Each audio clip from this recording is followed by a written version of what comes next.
السلام علیکم طارق بھائی، خیریت سے ہیں؟ السلام علیکم ورحمۃ اللہ وبرکاتہ۔ اللہ وعلیکم آپ کو السلام بہت طارق بھائی، عزت میرا دے۔ بھی سلام ہو۔ جی جی، جزاک اللہ، بہت شکریہ۔ شیخ صاحب خیریت سے ہیں آپ؟ اللہ تعالیٰ کا بڑا احسان ہے، تھینک یو سر، اللہ آپ کو جزائے خیر دے۔ آج نا انفارچونیٹلی ہماری جو زوم ہے نا ہوں، ایپ، یہ ہیک ہوئی ہے سر۔ تو کوئی بات نہیں، اس پہ بھی تھوڑی سی ورک آؤٹ کرنا چاہیے، وہ کافی تو۔ صحیح۔ اور کچھ اجازت ہے تھوڑی سی، ایک دو بسم اللہ بسم دو اللہ، چار منٹ گفتگو؟ بسم اللہ، بہت شکریہ، اللہ تعالیٰ آپ کو جزائے خیر دے۔ Thank you sir. شیخ، آپ کے ہی بیانات اور خطبات میں سے ہم نے نا جہاد کے بارے میں کچھ سوالات گفتگو کرنی ہے۔ جی ہاں، تو کہ جہاد، جیسا کہ قرآن مجید میں جی ہاں، اللہ رب العزت نے اس کے بارے میں بہت ساری آیات آئی ہیں جس کی فضیلت بہت بیان کی گئی ہے۔ جی سر۔ تو آپ کی گفتگو سے یہ میں نے جو اخذ بھی نقل کیا تھا کہ اے، یہ جو جہاد ہے یہ امام معصوم کے بغیر گویا کہ یہ خنزیر کا گوشت کھانے کے مترادف ہے۔ بالکل ایسے ہی ہے بالکل نا؟ یہی کہا تھا نا؟ جی جی۔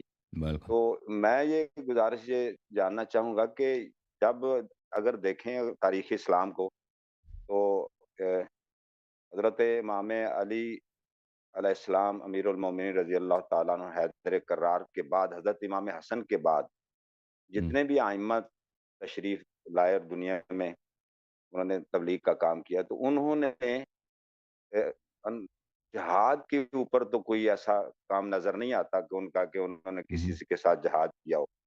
صحیح ہے، ایک چیز ایک یہ ہے، اس پہ روشنی بالکل۔ ڈالیے گا۔ تو وہ آخری امام جو آئیں گے قرب قیامت کے قریب، وہ تو پھر انہیں کے کمانڈ میں یا سرکردگی میں ہم پھر جہاد کریں گے۔ تو یہ درمیانی جو جہاد ہے، اس کا کیا بنے گا؟ اور ایک چیز آپ نے اس میں ویسے ایک چیز کی تھی، وہ دوسری بات کہ آپ نے کہا کہ اس وقت جب اصل کو خطرہ ہو تو پھر جہاد بھی کیا جا سکتا ہے۔ وہ جو اصول جو ہے نا، اس کے بارے میں بتائیں۔ اور وہ اس کی ایک کون وہ شخص ہوگا آج کے دور میں، جب آپ نے فرمایا کہ جب اصل کو خطرہ ہوگا تو پھر جہاد لازم ہے یا واجب ہو جاتا ہے یا اس کی ضرورت پیش آ جاتی ہے، ٹھیک ہے؟ تو اب اس کا فیصلہ کون کرے گا جبکہ امام معصوم نہیں ہے ہمارے سامنے؟ دو سوال ہو گئے، اس کے اوپر آپ کچھ فرمائیں۔ جی ہاں، اب معاف کیجیے گا۔ بسم اللہ الرحمن الرحیم۔ جہاد کے متعلق عرض یہ ہے طارق بھائی کہ جہاد کے لیے اہل بیت علیہم الصلوۃ والسلام کے احادیث بہت واضح ہے، بہت ہی زیادہ واضح ہے۔ پہلی بات یہ ہے کہ جہاد کی بہت فضیلت ہے اسلام میں، اور اہل بیت علیہم جی السلام نے اس کی بہت فضیلت بیان کی، اس کا بڑا ثواب ہے، اور جو شخص شہید ہوتا ہے اس کا کتنا اجر ہے۔ لیکن یہ ہر جنگ جہاد نہیں ہے، کہ جو ابھی تاریخ اسلام میں تو یہ ہے کہ پورے تاریخ اسلام ہی بری پڑی ہے نا، کہ جو بھی فاسق فاجر آ جاتا ہے کہ بھئی میں نے جہاد کرنا ہے، آ جاؤ میرے ساتھ، کچھ لوگ بیعت کر لیتے ہیں پر وہ حملہ کرتا ہے، پہلے تو مسلمانوں کی تکفیر کرتے ہیں، پرانے زمانے میں یہی ہوتا تھا، ایک قبیلہ دوسرے قبیلے کی تکفیر کرو، اس پہ جہاد کا اعلان کرو، اس کے مردوں کو قتل کرو، عورتوں کو اٹھا کے لے جاؤ، پھر آہستہ آہستہ پاور بنتا جاتا ہے تو پھر اگلے شہر پہ، پھر وہ بارڈروں تک پہنچ جاتا ہے، پھر ہندوؤں پہ حملہ کرے نا۔ یہ تو تاریخ اسلام ہے۔ اہل بیت اطہار علیہم السلام نے حکم دیا ہے کہ جہاد کا شرط یہ ہے کہ یہ صرف اور صرف معصوم امام علیہ الصلاۃ والسلام کے کمانڈ کے اندر ہونی چاہیے، اس کے بغیر کوئی جہاد نہیں ہے۔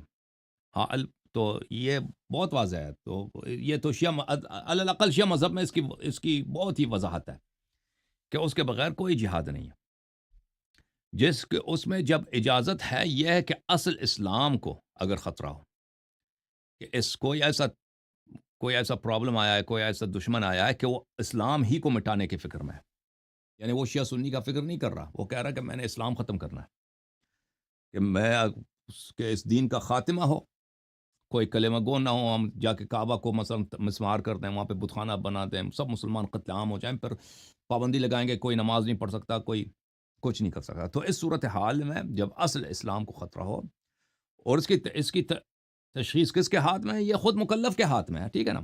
مثلا آپ پہ حج واجب ہو جاتا ہے، حج فرض بننے کا شرط کیا ہے کہ آپ کے پاس استطاعت ہو. اگر اتنے پیسے ہیں، صحت ہے آپ کی کہ آپ حج پہ جا سکتے ہیں، تو زندگی میں ایک دفعہ حج جانا واجب ہے، فریضہ.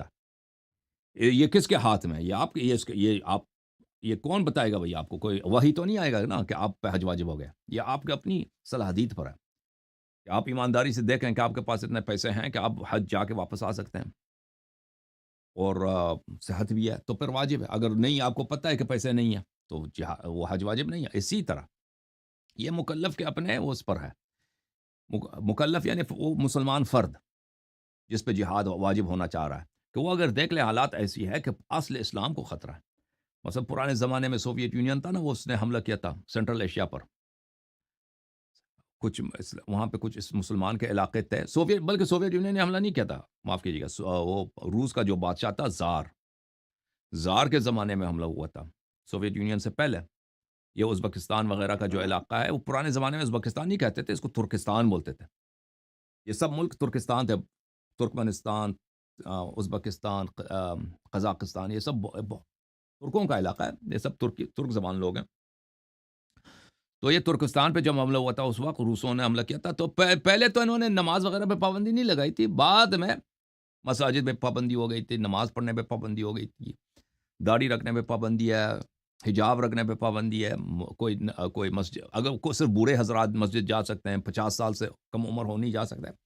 تو اس طرح پھر آہستہ آہستہ انہوں نے اسلام کو مٹانا شروع کیا تھا. ٹھیک ہے نا. اگر اس طرح اسلام کسی کو پتہ چل جائے کہ ایک ایسا فورس ہے کہ وہ اس نے ہم پہ حملہ کیا ہے، اور اس کا ہدف یہ ہے کہ وہ اسلام مٹانا چاہ رہا ہے، اس کو اس سے کام نہیں ہے کہ بھئی مثلا میں یہاں اس علاقے پہ، مثلا انگریز آئے تھے نا ہندوستان میں، وہ اسلام مٹانے کے لیے نہیں آئے تھے.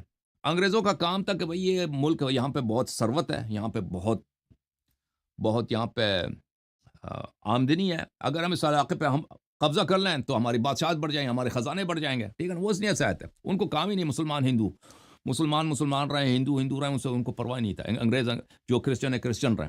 وہ کسی مسلمان کو کافر بنانے کے چکر میں نہیں آئے تھے، اور انہوں نے آخر تک بھی کوشش نہیں کی. انگریزوں نے کوشش نہیں کی کہ مسلمانوں کو وہ کرسچن بنائیں. ٹھیک ہے نا. البتہ اس زمانے میں وہ کوئی پادری وغیرہ آتے تھے وہ اپنی مذہب کی تبلیغ کے لیے، لیکن وہ انگریز راج کا وہ پالیسی نہیں تھا کہ مسلمانوں کو، بلکہ وہ مسلمانوں کا مذہب کا بڑا احترام بھی کرتے تھے انگریز. تو اس طرح اگر آتا ہے نا، کوئی حملہ کرتا ہے، یہ تو دین کو خطرہ نہیں ہے کہ اصل دین کو خطرہ ہو، کہ کوئی اسلام ہی کو مٹانا چاہتا ہے. لیکن ایسا کوئی طاقت آ جائے کہ وہ کہتے ہیں بھائی میں مسلمانوں کو دنیا سے فنا کر دینا چاہتا ہوں، اسلام یا اس سرزمین سے فنا کرنا چاہتا ہوں، کہ یہاں پہ کوئی مسلمان نہ رہے، سب یہ کافر ہو جائیں.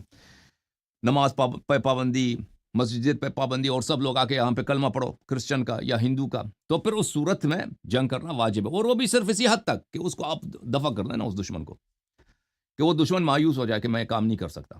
جی، یہ ہے. جی، تو سر اس میں گزارش یہ ہے کہ تھوڑی-سی آپ نے اب وضاحت کر دی. یہ ایک طرف آپ نے بڑا سخت فتویٰ جب یعنی آپ نے اپنے رائے کا پیش کی تھی کہ یہ سخت حرام، اور اس کے اوپر ایک حدیث بھی پیش کر دی، ایک امام کا قول. تو اب آپ نے جو بتایا کہ اس میں گنجائش ہے، تو پھر ہوں، آپ کہتے ہیں کہ وہ انفرادی جیسے حج کی مثال دی، تو ہوں، جہاد تو ظاہر ہے ایک بہت بڑی فورس کے ساتھ ایک ملک ہے، کنٹری ہے. ہوں، اسی طرح ہمارے اس وقت موجودہ حالات میں 52 کے قریب اسلامی ملک ہیں، چلو نام کی کہہ لیں مسلمانوں کی رہائش ہے. جی، ان پر اگر کوئی ان کی جان، مال، عزت، آبرو اور اسلام کو خطرہ لاحق ہوتا ہے، تو پھر وہ جہاد جیسے آپ فرما رہے ہیں جو میں نے اخذ کیا ہے، تو پھر تو وہ جائز ہے، وہ واجب بھی ہے، اور اس میں پھر تو کوئی حرام نہ ہوا. یہ اجازت ملتی ہے، یہ استنباط نکل رہا ہے ان تو آیات وہ اور ایسا آپ کی اگر گفتگو ہو سے. نا کہ ایسا فورس آ جائے کہ میں، اگر کوئی ایسا فورس آتا ہے نا، جیسے نپولین بوناپارٹ تھا، اس نے ایجپٹ پہ قبضہ کیا تھا، اس کو مسلمانوں سے کام نہیں تھا کہ وہ مسلمانوں کو قتل کرے نا. اس کو یہ کام تھا کہ یہ ملک اس کی حکومت میرے ہاتھ میں آ جائے. اس کو اسلام سے وہ کام ہی نہیں ہے بھائی. مثلا انگریز آتے ہیں نا نہیں، ہندوستان میں، انگریز آتے ہیں عراق میں، ان کو یہ نہیں ہے کہ بھائی کہ یا فرانس آیا تھا مثلا، لیبیا وغیرہ پہ قبضہ کیا تھا. ان کو یہ کام ہے بھائی، یہ تو سر اس ملک کا جو حکومت ہے، جو بادشاہ ہے، یہ یہ حکومت اگر ہمارے ہاتھ میں ہو تو ہم یہاں پہ یہ قوانین بنائیں گے کہ بھئی یہاں پہ فرانس کے فرض کریں اس کی بات کریں، لیبیا کی بات کریں، فرانس میں فرانس کے جو پروڈکٹس ہیں وہ یہاں پہ لیبیا میں اس کو فروخت کریں. جیسے انگریزوں نے ہندوستان پہ قبضہ کیا تھا تو انہوں نے کیا کیا تھا، ہندوستان میں کپڑے بہت بنتے تھے، کپاس وغیرہ بنتے تھے نا، اس کے کپڑے بہت بنتے تھے اس زمانے میں 17ویں صدی میں. تو انگریزوں نے یہ قانون پاس کیا کہ اب ہندوستان میں کوئی کپڑا نہیں بنا سکتا، کپڑا آئے گا اب انگلینڈ سے. تو کپاس یہاں پہ جو پیداوار تھی ہندوستان کی وہ شپوں کے ذریعے، کشتی کے ذریعے جاتا تھا انگلینڈ یو کے، وہاں سے واپس کپڑے کی صورت میں بن کے دوبارہ ہندوستان میں فروخت ہوتے تھے. مقامی لوگوں کو اجازت نہیں تھی کپڑے بنانے کی. تو اس سے کیا تھا کہ ان کو بڑے فائدہ ہوتا تھا. اور انگریز حکومت کیا کرتی تھی بھائی کہ چائے کا کاروبار تھا ان کا، اوپیم کا کاروبار تھا کہ دنیا کے بڑے بڑے علاقے جہاں ٹھیک ہے پہ میں چائے کی پیداوار تھی وہ وہاں سے ہندوستان وغیرہ میں چائے بیچتے تھے اس طرح. اور یہاں پہ جو خزانے تھے ان کو اٹھا کے لے کے جاؤ اپنے ملک میں نا، جی ان کو دین سے کام نہیں تھا. ٹھیک ہے نا. اگر ایسا ہو تو جہاد واجب نہیں ہے کہ ہم بھائی یہاں پر اس ملک پہ قبضہ ہو رہا ہے، قبضہ ہونے دو. مغلوں کی حکومت ہے تو ہندوستان، انگریز کی حکومت ہے. یہ فرض کریں ابھی نہیں ایک انگریزوں کے آنے سے پہلے مغلوں کی حکومت ہے. اس کے وہ آتے ہیں کہتے ہیں بھئی ہم انگریز کی حکومت، کون سی حکومت بہتر ہے؟ دینی لحاظ سے کوئی فرق ہی نہیں ہے، شاید انگریز کی حکومت بہتر ہو. ٹھیک ہے نا. اگر اس طرح ہے تو وہ جہاد واجب نہیں ہے. ہاں اگر اس طرح ہے کہ کوئی مثلا حملہ کرتا ہے فرض کریں پاکستان پر، کوئی کہتے کہ پاکستان میں مسلمان جی بہت ہیں، یہاں پہ ان سب کو انگریز ہم بناتے ہیں کرسچن، تو پھر لازم ضروری ہے کہ پھر اس کا دفاع کریں نا. لیکن اگر اس طرح نہیں ہے تو وہ جہاد نہیں ہے، اچھا جہاد واجب میرا نہیں ہے. جواب جی ہاں. مجھے جی مجھے مجھے سوال کا جواب مل گیا. ایک اور اس میں ضمناً سوال نکلتا ہے.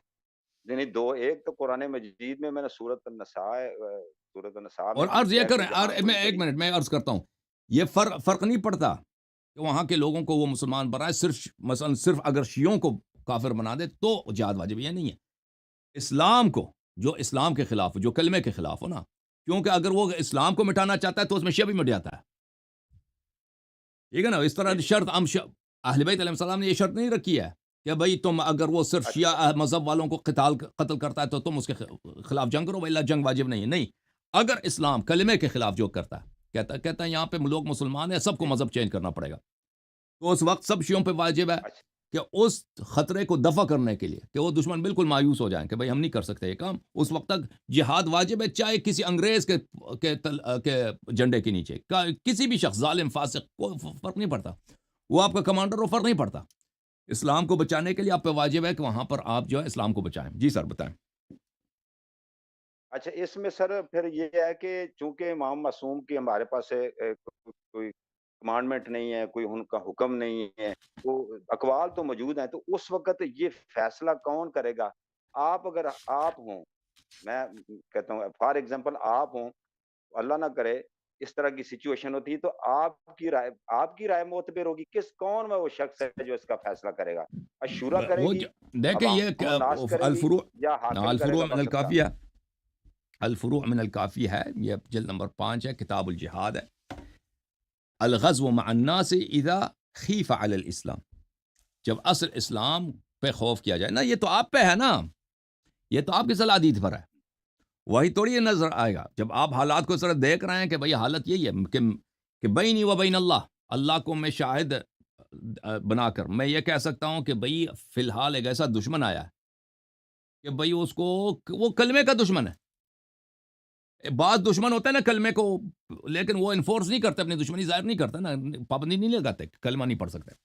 بعض دشمن ایسے بھی ہو سکتے ہیں کہ وہ آ کر اتنے سخت دشمن ہوں کہ کہہ دیں کہ اس علاقے کے مسلمان اب بھئی آپ کو جو ہے صلیب پہننا پڑے گا، فرض کریں، یا آپ سب کو ہندو بننا پڑے گا، کمیونسٹ بننا پڑے گا، اپنے مذہب کو چھوڑنا پڑے گا، ادھر آ کے مثلا سب مرد ادھر آ جائیں، سب گالی دے دیں اپنے مذہب کو، اور کہہ دو کہ میں آج سے میں کرسچن ہوں. اگر ایسا آ جائے تو وہ تو پتہ چل جاتا ہے نا انسان کو. جیسے آپ اپنی صلاحیت پہ آپ دیکھتے ہیں نا کہ ابھی فجر کا وقت ہو گیا، وہی تھوڑی آتا ہے کہ ابھی فجر کا وقت ہو گیا. جی اب آپ کو پتہ چل ابھی فجر کا وقت ہو گیا، نماز واجب تو ہے. ٹھیک ہے نا. اسی طرح مثلا حج ظاہر واجب پھر ہوتا ہے، جو رمضان کا روزہ واجب ہو جاتا ہے، یہ آپ جب دیکھتے ہیں تو اس شرائط کو دیکھتے ہیں تو وہ واجب ہو جاتا ہے. جی ہاں. جی پھر بھی جو اس وقت جو ملک کا جو حل و عقد ہوتے ہیں، جو علماء ہوتے ہیں، یا جو بھی مطلب بڑے لوگ ہوتے ہیں حکمران، جن کے پاس پاور ہے، طاقت ہوں، ہے، کمانڈ ہے، فوج ہے، اسلحہ ہے، جو اس ظالم بات یا ان کے ہوں، مقابلہ کر سکتے ہیں.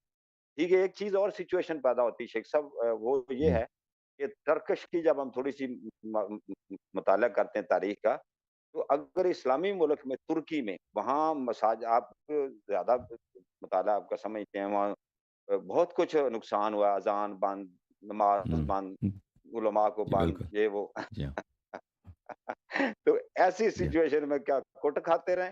نہیں اس نے پھر کیا کریں؟ اتا ترک نے یہ کہا تھا نا کہ ہمارے ملک کو ترقی نہیں ملے گی جب تک یہ مولوی حضرات ہیں، اور یہ نہیں، وہ اس نے قوم پرست تھا نا، مسجدیں بھی اس نے بند کر دی نا، اذان بھی ہاں بند اس کر نے دی۔ لوگوں کو کافر نہیں بنایا تھا، اس نے کہا تھا اذان ترکی زبان میں ہونی چاہیے، تو وہ کوئی 40-50 سال تک وہاں پہ اذان ہوتی تھی لیکن ترکی زبان عربی میں نہیں ہوتی سر تھی وہ ہاں، سر اذان، کلمہ، کلام چیزیں ساری چینج کر رہے ہیں وہ، ابھی تو نہیں کر رہے نا، اس نے کوشش کی ہے اس وقت اس اس زمانے وقت تو ہاں میں اس اس وقت کیا حالت میں آپ سے ایک اہل علم سے جاننا چاہتا ہوں کہ اس سچویشن میں پھر مجھے نہیں لگتا اس کیا وقت دین کہتے خطرے ہیں؟ میں نہیں تھا، لوگوں کو دیکھیں، وہ اگر کوئی شخص آتا ہے نا اذان پہ پابندی لگاتا ہے، وہ آپ کو کافر نہیں بناتا، کہتا ہے آپ اذان نہیں دے سکتے بھائی، اذان دیں گے تو جیل میں جائیں گے، یا اذان اردو زبان میں کثرت دینی ہوگی یا اذان انگلش میں دینی ہوگی نا، کثرت وہ یہ تو تو پورا دین ہی یہ ہے تبدیل کہ کر انسان کو امر بالمعروف نہی عن المنکر کرنی چاہیے کہ یہ آپ کام غلط ہے، لیکن واقعاً اس سے دین کا خاتمہ ہوگا، یعنی لوگ واقعاً یہاں پر سب لوگ کافر ہو جائیں گے اس کام سے، میں نہیں سمجھتا ایسا ہے۔ جھوم جاؤ شیو، جھوم جاؤ، پرواز کرو، کیوں فخر سے سر اٹھا، کیونکہ اللہ تعالیٰ نے تمہیں انتخاب کیا، صراط حق پر صرف تم ہو، صراط ایمان پر صرف کیا، کیونکہ اللہ تعالیٰ نے تمہیں انتخاب کیا، صراط حق پر صرف تم ہو، صراط ایمان پر صرف